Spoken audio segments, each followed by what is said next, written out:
Good morning, everybody, and welcome to our professional development opportunity today. We are talking with PBS, and we're going to talk about how to have students tell their story. I am happy to have get to introduce from PBS NewsHour, Elise Estrada, and from Maine, our very own Dave Boardman from Mid-Maine Technical Center.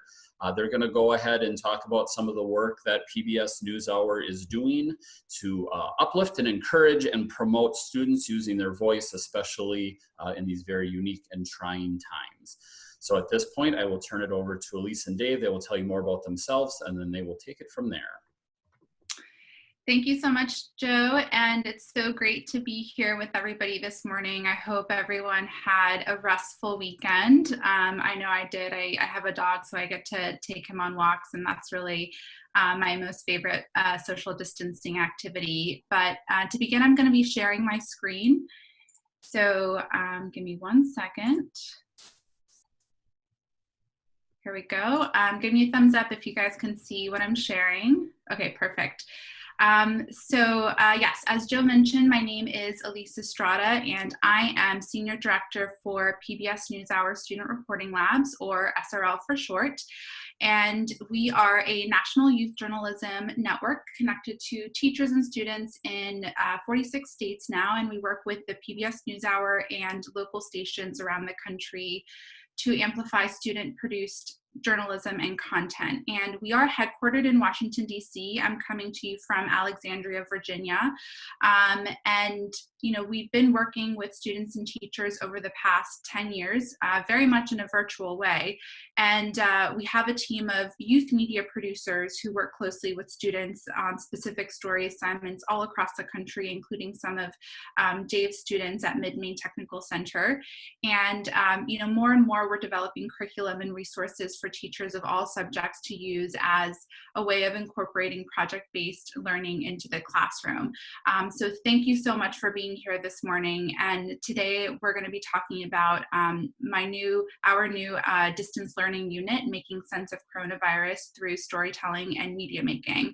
And I don't know how long everyone here has been social distancing, but it's day 44 for me. Something that I've been doing is journaling, which is something that we're sharing as a way for students to also share and think about their experiences during this time is through journaling. So, you know, I'm curious what day it is for everybody else. Feel free to chat it. I'm sure it's probably about the same. And it's certainly been a strange period of adjustment with a lot of challenges, especially for teachers. And that's why I'm definitely grateful just to have an outlet like this to chat and just to see how you guys are doing. And of course, we hope that you're able to walk away from today's conversation with some really useful resources and a little bit of perspective, since we know that this pandemic has really disrupted society as we know it. And so I'm just taking it one moment at a time, and I hope that you are too. So thanks again. Thanks for hanging out. And this is a top-level view of our agenda for this morning. After introductions, we'll go over our distance learning unit, and it includes 3 different paths that you can take with your students depending on time and resources. And we'll also hear from Dave, who is one of our amazing SRL connected educators. And I'm so excited to have him here because he'll be talking to you about the challenges that he's faced going into distance learning mode, but then also some of the opportunities that he's been able to discover and to identify. And then, as Joe mentioned, we'll definitely have Q&A throughout, so feel free to just step in and ask a question. And then at the end, we'll share some of the resources and all of the links that we were going to be talking about, and then we'll have this PowerPoint that we'll share with you afterwards as well. So just for some quick introductions, that's me in the top left corner. I've been with Student Reporting Labs for 3 years and have loved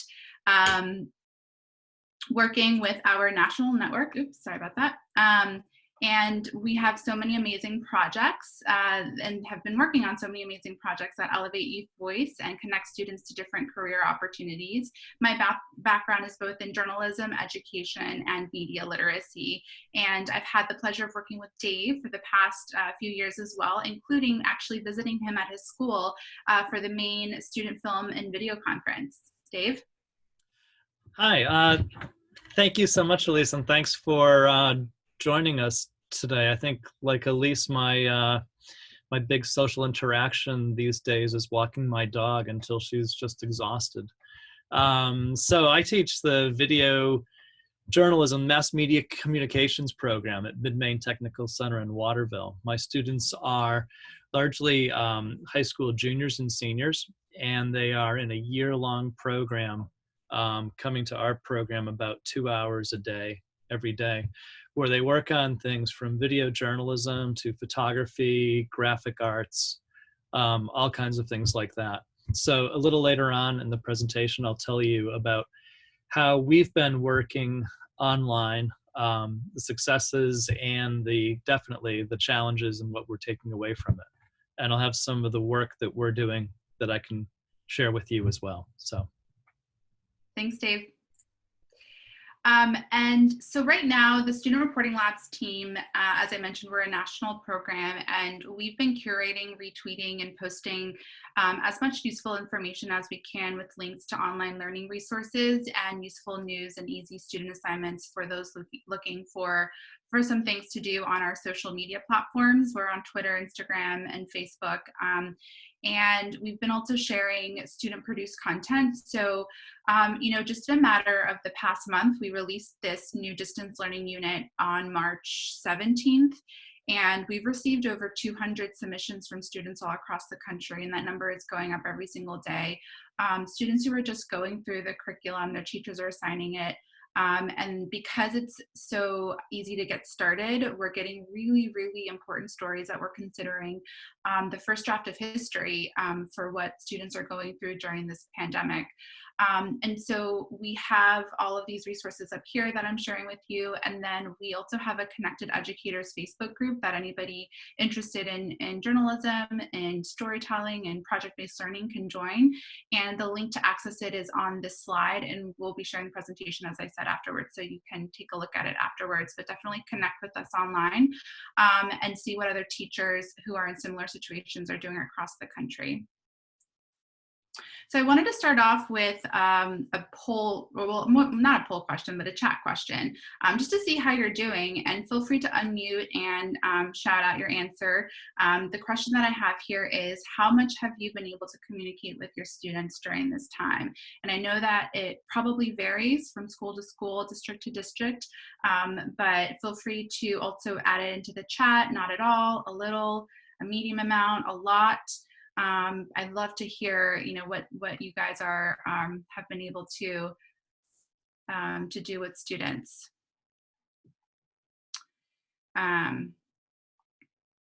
Crystal, I'm just reading your comment about that it's been 43 days. Yeah, about the same time. Okay, Gina, so some students every day, other day students not at all, some in an online platform. So it's definitely a mix. And Dave, could you share a little bit about what your what your answer would be? Yeah, I am in touch with almost all of my students. We use the Remind app so that they can get like a daily blast from me. But in terms of genuine interaction, it's with kind of a core group that seems to rotate through all the students. Yeah, for sure. And Jen, I see your answer. It depends on participation, and which is so true. And Dave, something that you've been sharing with me as well, that it depends, the level of participation depends, which you'll be talking about.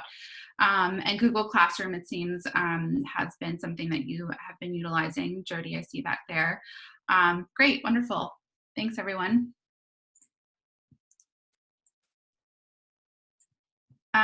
Okay, so actually, let me go back. Here we go. And I will say, in terms of the chat question, within our own networks as well, we've been hearing about some additional challenges to stay connected. And it definitely depends on what the districts have decided to do.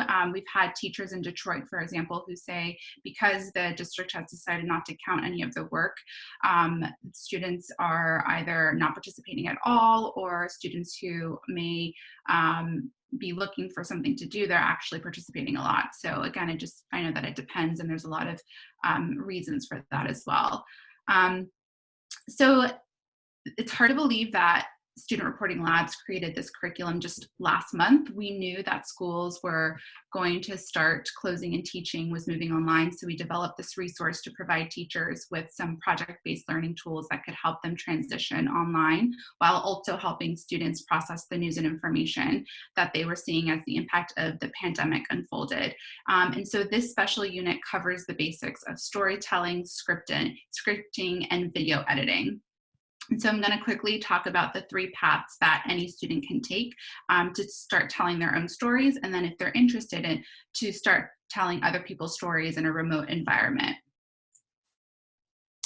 And I have to go back one, because something that we realized very early on is that we have to make sure that students are taking the necessary safety precautions when it comes to doing any kind of storytelling or reporting. So we start off the curriculum with this really important safety note. And our message to students is that face-to-face conversations outside their immediate circles should be replaced with virtual interviews. And we're seeing this all the time on the news, on TV, on social media, on YouTube. A lot of news organizations specifically are doing mostly Skype interviews or FaceTime Zoom meetings with their sources. And that's also what we're recommending to students who are doing this kind of storytelling with other people. And we're encouraging people to, reach out to local officials, reach out to teachers, reach out to their family members who can have a conversation about it, about what they're going through. But we have these really great resources that allow students to make sure that they're safe while reporting during this time. So we also have a webinar that we did with a couple of producers in the industry to talk about best practices for doing remote interviews. So different ways that you can record interviews on your phone, on your computer, and what you can talk to your subjects about while doing that. So that's something that we start the curriculum off with, because we know that it's really important that as students are going to be engaging in conversations with other people, that we want to make sure that they're safe doing it. Okay, so let's talk about path 1 in this unit that we created. We really wanted to create an easy point of entry for students at all levels. Right now, it doesn't feel like we have a lot of power over our lives, so we have to take advantage of the things that we can still control, and that includes telling our own stories, and we definitely believe that. So path 1 in this unit is asking students to tell their own stories about their life during the pandemic, and we've developed a lot of different assignment options that start with these 3 steps. So step 1 is have students assess their situation. Have them write down all of the ways in which coronavirus has affected them. They can use this exercise to get their thoughts together and think about their friends and family members.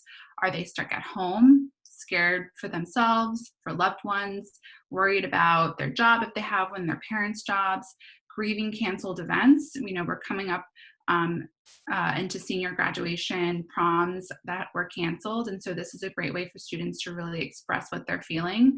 And then if the virus hasn't impacted them directly, why not? And I think at this point, most everybody here in the United States has been impacted in one way or another. And then step 2 is to have students storyboard their personal narrative on paper or with their computer or electronic device. Have them sketch out the beginning, middle, and end to their story so that they can start to critically think about their perception of their own lives during this period of time. And this is a great exercise to just process all of the information that they've been seeing on TV and on social media. We have very specific instructions on best practices for this step, including prompts and starter sentences that will get their mind jogging. And then the 3rd step is to put it all together, produce the story. Take all the information that they gathered and then that they want to include in their story, and then produce a piece of media. And we've outlined 3 different ways that students can tell their own stories: through a written piece with social video, which is best for mobile phones, and then by producing a digital personal essay of their life. And this is best for students who may have access to more traditional cameras and video production methods. But really, any of these can be done with a mobile phone, or with an iPad, a Chromebook if it has camera capabilities. And because there are so many variables facing students around access to resources and technology, we definitely wanted to leave it up to you as the teacher and the student to decide which medium to choose, and also the kind of recording devices that you want to use. But as I said, really any of these options can be done on mobile phones. And I think that in terms of just what this does for students, we've heard a lot from different, from students who have been able to submit, but also from teachers, that it's really cathartic for students who are dealing with so many changes to give them the opportunity to process and release some of their feelings, thoughts, and even frustrations through this exercise of just telling their own story. So this is what our written option looks like. Right now, NewsHour's education producer, her name is Vicky Pasquantonio. She's been looking for really short articles, really short essays from students for NewsHour Extra Student Voice blog, and we're also adding them to Student Reporting Lab's website. And for those of you who may not be familiar, NewsHour Extra is an awesome current event site with resources for middle and high school teachers and students. There is also links in this curriculum to the website, but you can also, so you can submit through our curriculum, or you can submit articles via NewsHour Extra's website. But this option is great for students who don't have access to video technology, or if access to the internet is challenging. This is something that students can just write on their own in notebooks and then save them for later too.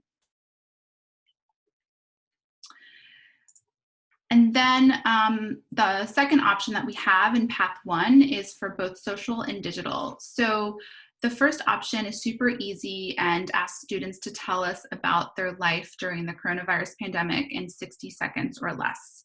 And they can consider the questions like, how has your life changed? Are you practicing social distancing? How has your school day changed?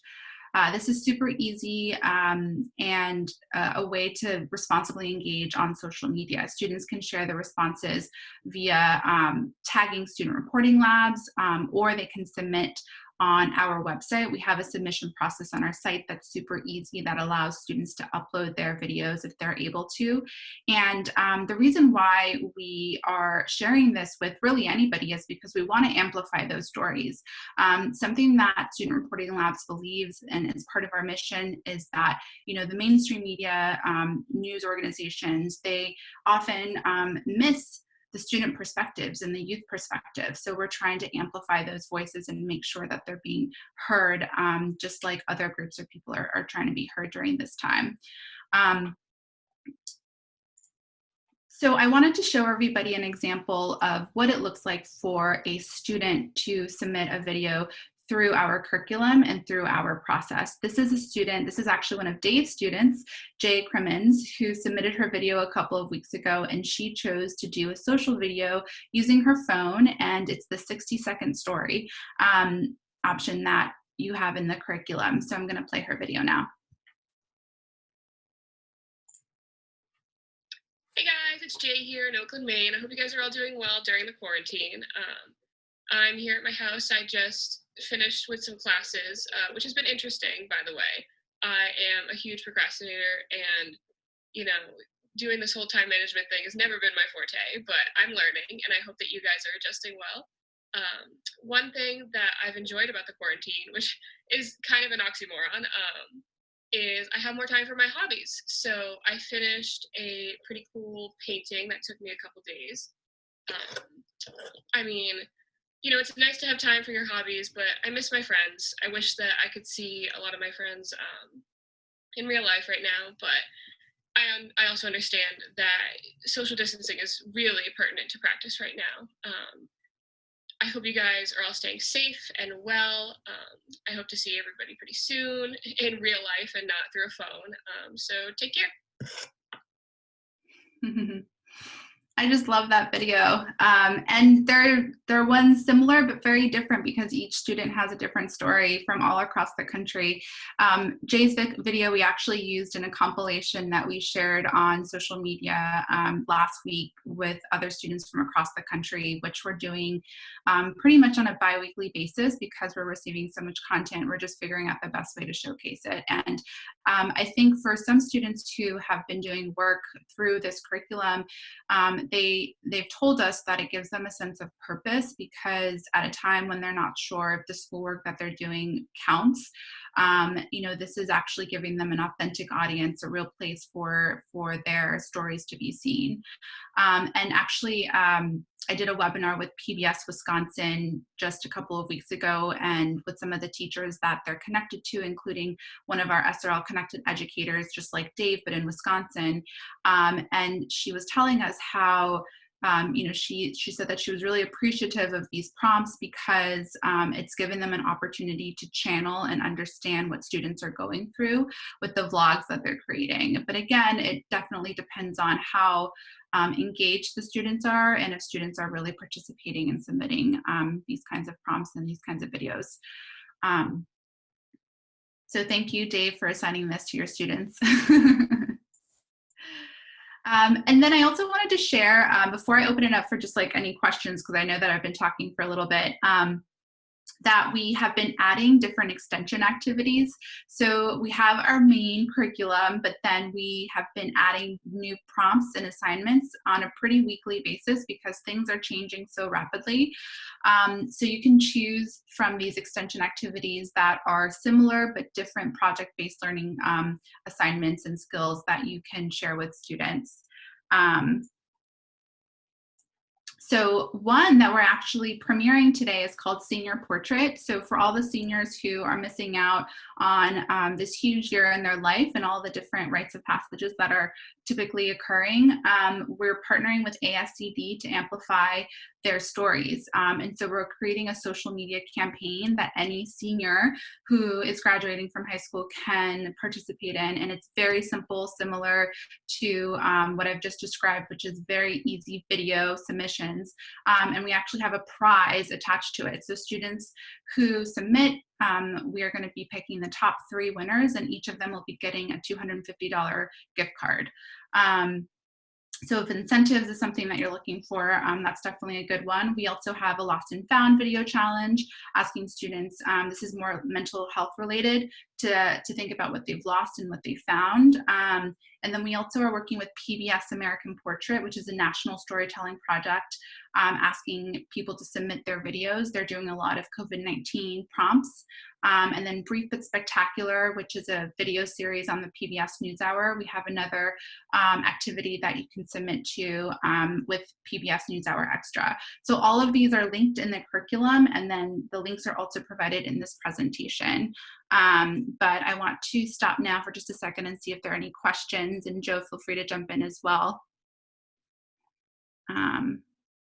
I see somebody saying, I like the idea of a senior portrait because seniors are having a hard time now. Yeah, that's definitely what we've been hearing as well. And we hope that this really mobilizes them to just, share what they're going through, because I know that there's a lot of people in very similar situations. So that's hasn't been added to the curriculum yet, but we will be adding it today. It's going to go live. So we'll have that information for you by the end of today. And here is the link that you can use to submit student work. As I mentioned, we really do want to amplify their work and share their stories. So you can go to studentreportinglabs.org/submitwork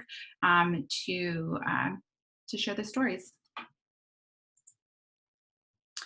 And then very quickly before I turn it over to Dave, is the second part of the curriculum is focused on long form. So I mentioned at the beginning that we want to make sure that students are participating in a safe environment. So this is for students who want to tell someone else's stories. We know that not everybody wants to tell their own story. They may not be comfortable with it. So this gives you guidelines for those students who want to, let's say, talk to a family member about their experience, or talk to a healthcare worker who they may know, or another essential worker, or maybe reach out to their local school district or local officials to talk about how they're really managing this crisis. So this gives students the ability to interview other people about what they're going through. And we also include different story ideas. So as I mentioned, you can interview family members like siblings, ask questions like, how are your parents dealing with working in childcare? So this really gets them outside of just their own universe and really starts thinking about how other people are processing this situation, and really gets at the empathy of storytelling and journalism as well. We also include different audio and visual tips. So as I mentioned, you can do everything here with a smartphone. We have an annual student academy where students from all across the country come to Washington, D.C. for a week-long journalism boot camp. And because we had to cancel it this year, we're actually going to be trying it virtually. So we're connecting with students, 30 students all across the country virtually, and we're challenging them to use their smartphones for remote journalism. And typically we rent this really fancy equipment when we're all together in Washington, D.C. to tell these different stories about communities in the D.C. area. But because we can't, we're going to be doing it a little bit differently, which is great, to see what students can come up with just with the tools that they already have. So Amazon also has a lot of great cheap options for equipment if students are interested, and if they really like doing this and they want to try to do it even better. There's a lot of phone mics, tripods, and really easy ways that you can keep your tripod steady, or your phone steady even without tools like a tripod, which is common in video production. So we have this included in the curriculum as well. And then the third path is media literacy, confronting misinformation. There is so much misinformation around COVID-19 and coronavirus, and we created this activity that helps students understand the impact of misinformation, and also links to different resources that different organizations that are doing just an amazing job at confronting and fact-checking in real time all of these different myths, rumors around COVID-19. And we have a lot of great partners, including Extra, including MediaWise, which is a national teen fact-checking organization, and the News Literacy Project, which many of you might be familiar with. All right, I'm going to hand the mic over to Dave to talk about how some of this stuff actually didn't work for his students and some other things that did work. Thank you, Elise. Yeah, when Elise asked me if I would join in the presentation, I really hesitated and said, "Gee, I don't know that I'm the person because things aren't going so well." I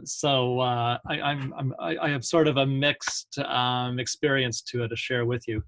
Can you see my screen okay? Great. So I'm going to keep my setup like this so that I can switch between things pretty smoothly, I think. Before you get going, Elise, there was a question about minimum age requirements for kids participating. Can you speak to that? Sure. So our resources target middle and high school students, but we've seen students as young as elementary school age participate, because it's again like the easy idea of just telling your story by just putting your thoughts down and writing a simple paragraph about what you're going through is really applicable to any age group. So I would say definitely no age limit, but we mostly work with middle and high school students. So we've had a number of challenges in taking part in the curriculum. Probably one of the biggest ones for my students was that, this all came on a Friday. We closed our doors of our school at 2 o'clock, and getting to see some students in time to give them some equipment and some last words of connection. But after that, my connection with students really had to happen all online by phone. And for many of them, talking about or even producing video about the pandemic was really anxiety inducing. They're very uncertain about where their families are, about their future in school, everything from how their grades are going to work out to whether their parents have a job. So they weren't ready to jump into writing about or producing media about the pandemic. So we took on a number of challenges, and I'll pull up the website that I use with students. What I started doing was producing a challenge a day so that they would do something involving media production, in some cases involving journalism, just about each day. So challenge 3 was to, if they didn't have an Instagram account, was to start one and find some really good photographers. And I gave them a few pointers on tracking down people who are really professionals that they can learn from and starting to share their work. So out of that, some students, like Mason, who's this incredible photographer, just started sharing his own work. And he has these pictures that he takes of everyone from his dogs to his parents to his sister. And they're really the kind of images that you could go to a show and see on a wall and just be really intrigued by. So for some students, they're finding in these challenges ways to really expand what they're doing to work at becoming really good at certain things. And it's been really manageable. We are working into taking part more in the curriculum, and I'll tell you about that in one sec. Some of the things they've been able to do, though, have been doing things like the famous artwork challenge, modeling work from art museums around the world. And we're sharing the work on Facebook, Instagram, and wherever we can. So they're really getting some interesting exposure through that. Let me just get back to, so that's been really ongoing. Some of the work we've been doing has tried to get into the ideas around the pandemic. On our challenge 14 was to take part in the student reporting project and to talk about their experiences. And really very few students took part in this. For some, one girl contacted me and said, "I'm so sorry, I can't do it. Whenever I start recording, I start crying and I just can't get through it." So we're kind of offering options. Today's challenge is a mix of options, but one is to do the writing entry. So for some students, they will spend time in writing and talking, especially about the new arguments around opening up the economy and moving forward, so that it's a little more relevant to what's being talked about now. So for example, today's challenge, they're essentially to create a music video for themselves. They can download a free program, Adobe Rush, on their phones or use iMovie. That's one option. Another is a video story of their life at home in these days. Everything from siblings who are home from college to parents to what they're cooking. Kind of as much reporting as they can do within a very limited span. So they have a lot of choices, and we're getting more and more toward the curriculum. And I think as time goes by, as their experiences solidify a little more, and they have a better idea of where they and their family are in this, as it continues to evolve, I think they can approach some of these issues a little more. Some of the struggles I've had, as I'm sure many other educators have ranged from motivation. Kids who may not have been motivated before we left now definitely are kind of off the scale, to kids being able to produce media but still have a sense of the bigger picture You saw Jay's video talking about her ability to focus on hobbies. A number of other videos were really just, about playing video games. They're bored and there's nothing to do. So I'm trying to help them look at some bigger pictures and how this might change things down the road. The other struggle has been accountability and students receiving mixed messages. My students come from 4 sending school districts. Some have been told that everything from March 15th on was optional. Others have said, have been told really nothing matters at this stage. And then others are working with, kind of strict things count. So being able to navigate through that maze of ambiguity is really a steady challenge in getting kids involved. But I think, like a lot of us perhaps, I'm learning a lot about how project-based learning works online. I think it definitely does work, but one of the big challenges is being able to go into it with those expectations that this is what we're doing, this is how we're participating. Finding ways so that students can participate no matter what their access is. All the challenges that I set up can be done with just a cell phone, and I encourage parents to loan their kids their phones if the kids don't have one. But even for some kids, the connectivity issue is still a big block, and they can't email a photo to me or access things online very easily. We also have found that just having common expectations for all students is just really key, and kind of balancing that with the issue of equity and access.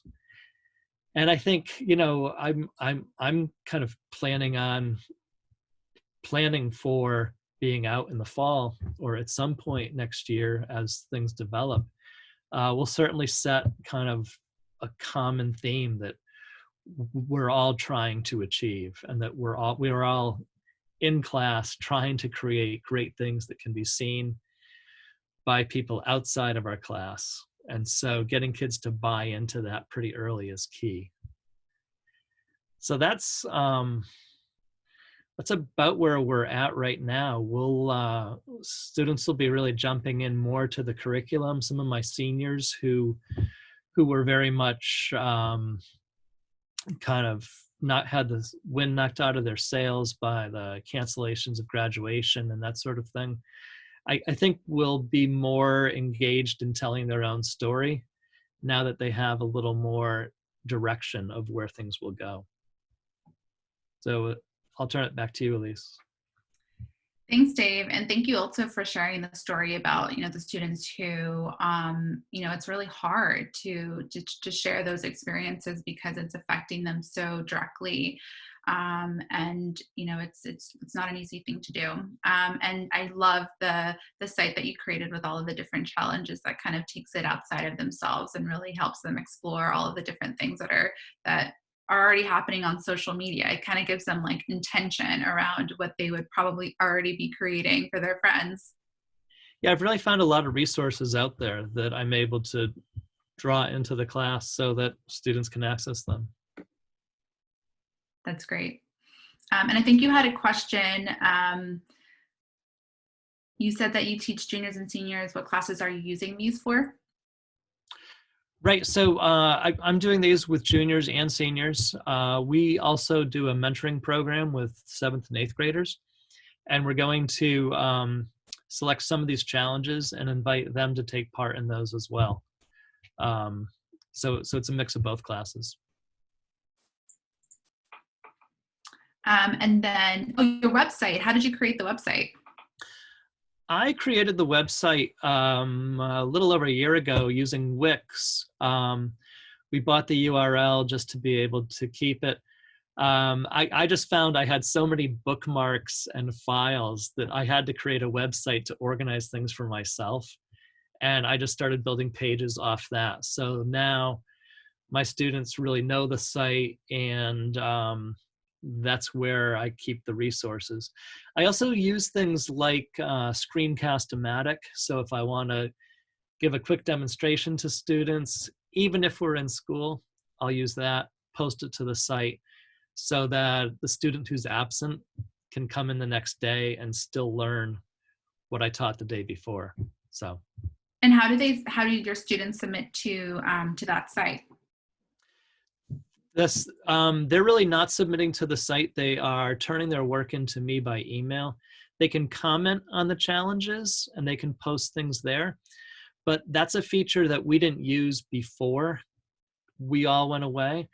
And getting kids to do those kinds of little things now is very hard. It would have been very easy to do that in class before we left, and now they'd be doing it. So that's one of those lessons that's one thing we'll definitely do next year. Definitely. And also for student reporting labs, we often use Google Sites, which is another way to, like in a very visual way, showcase different assignments and resources. So that's been working for some of our teachers as well, in addition to Google Classroom. But I love the way that you set your site up, Dave. Great. So let me share my screen just for one more second to share with you some next steps. And then we will be happy to take any other questions that you have. Okay, so feel free to visit our curriculum, and then Dave, I think we'll add your website as well, if that's okay to share with everybody. But we have at studentreportinglabs.org, there's a very easy way that you can access the resources. You can also see some of the other stories that are coming in from students across the country about how they're experiencing the pandemic. So studentreportinglabs.org, and then this link right here takes you directly to the coronavirus unit that we have. So definitely feel free to share the link with your students, whatever you feel is going to work the best for you. And as I mentioned, we have a lot of extension activities, and our newest one being Senior Portrait that you can share as a way to get your students to engage. And then follow us on social media, and similar to Jay's video, the one that I showed you from, which is Dave's student, we share that on our platform. So we're trying to do that with as many of these as possible, as this is really becoming an archive for this period of time. Of videos of students. And then one other resource that we have, if you are new to video production, to media making, to storytelling in this way with students, Student Reporting Labs is offering office hours every week. It's really whenever you are available, but we had set a time of like every workday from 11 to 12. So you can email that address that's on screen, admin@studentreportinglabs.org. If you want to just talk to one of our youth media producers, maybe you have a student who's interested in a story, or you have some technical questions, you can just schedule a call with us, and we'll be happy to talk and have that conversation. And then, as I mentioned, we have all of the links available here, so you can come to this presentation once we're done to get everything that you want and that you need. But all right, I'll stop sharing, and then I'm happy to take some more questions. Elise, I know you shared the presentation with me to be posted on the website with the video. Are you okay if I share that link right now? Does that matter one way or the other?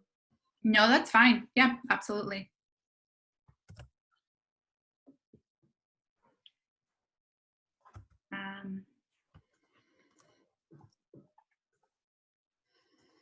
See if there's any other questions. I've just put a copy of the link to the presentation in the chat box. Great. What questions do people have for Elise or Dave?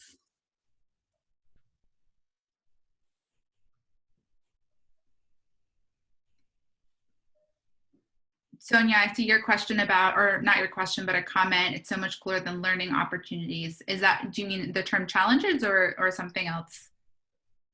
Challenges? I see. Well, up above, I asked Dave if he'd always framed these assignments as challenges, or if that was something new, because I really liked it, because I think that's more engaging than learning opportunities. But that was the phrase that I had been passed on to me. So that's the one that I've been adopting, but I really like challenges, and I like Dave too. So I like you too, Sonia. I'm going to appropriate that term if you don't mind. No, you take that. We go way back. One thing I totally learned in this was that there's a real joy for kids in the small achievement, that one little project. So much of my course is about multi-day, even multi-week projects, where the students may not see that reward of their hard work for a little while until it all comes together. So I think I've definitely learned that when we start back in the fall, I'm going to pull through these challenges, and we'll be doing painting pictures and selfies and all kinds of little things just to build their skills and their confidence and that feeling of success. So. Well, I'm sorry. I apologize for showing up late, but I had a meeting with my Block A students until 10:30, so I dodged out of there as quickly as I could. So I'm happy I'm going to be able to go back. When I saw your face, I was like, woo, good, some good information. Thank you for coming.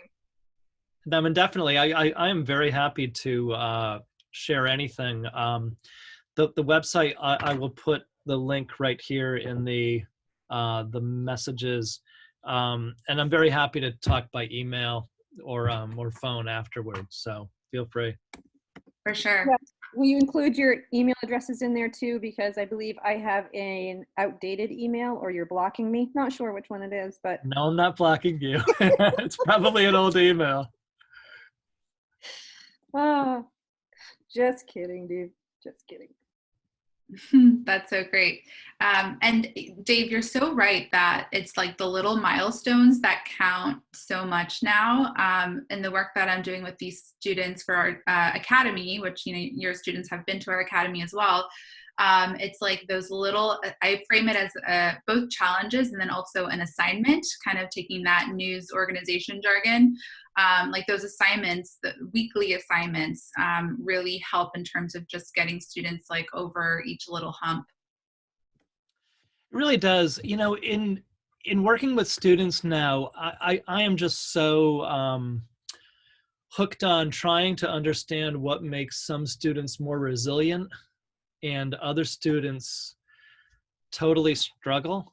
And I think one thing I'm discovering is that helping students with tiny successes will help them build just this pattern of confidence that maybe will hold them through these tougher times. Absolutely.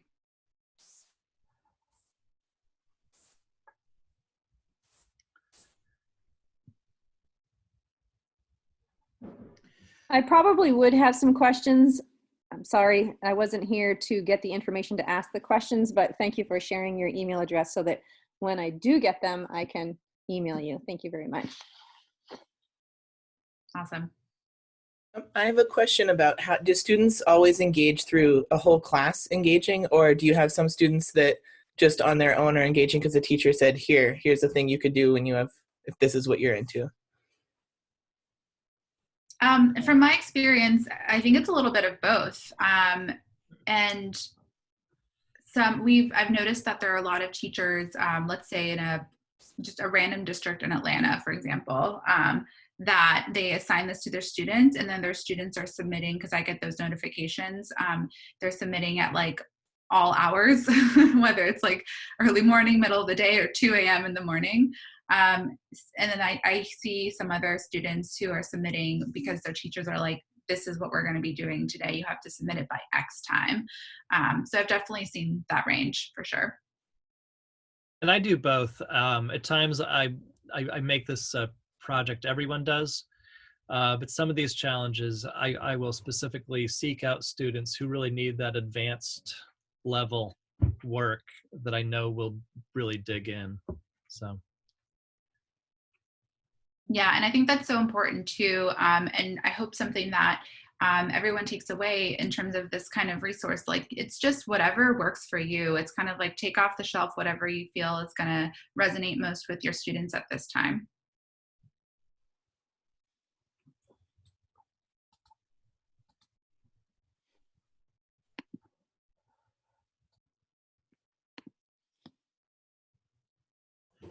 I have put the link in the chat to the feedback survey and to get your contact hour certificate. For those who are new to this, please make sure you put in the correct email address and put whatever name you want on there for your certificate. Then answer the rest of the questions. When you get to the last question is, did you complete the webinar? Make sure you hit yes. If you hit yes, it will auto-generate a certificate and send it to you. If you say no, then I'm not sure how to help you at that point anymore. You've got to hit yes on that. So again, both Elise and Dave have put in their contact information. I have dropped a link to the slide deck in there as well. Hopefully within the next day or two, the video will be uploaded along with the slides. Dave, do you think it's worth putting in a link to your webpage alongside this? Oh, absolutely. It's in the chat, but yeah, if you and it's on the slide as well. Okay. But absolutely, feel free. Okay, I will add that in as well as part of Dave's parts of this. Last call, anybody, any questions that you have for Elise or Dave? And I will say, while you guys are thinking of them, I have loved the way that Dave has adapted in terms of his situation, and would love to hear from anybody who, in terms of like what you need. If you didn't see something that you feel like you need, definitely reach out. And we love sharing, teacher resources as we're figuring things out. So we'd love to add that if you have other ideas. And if you, down the road, when we can have actual conferences again, we will reschedule the main student film and video conference, and we will have filmmakers, journalists, all kinds of people coming again for the third year. So keep an eye out for that, and drop me a line and I'll get you on the mailing list.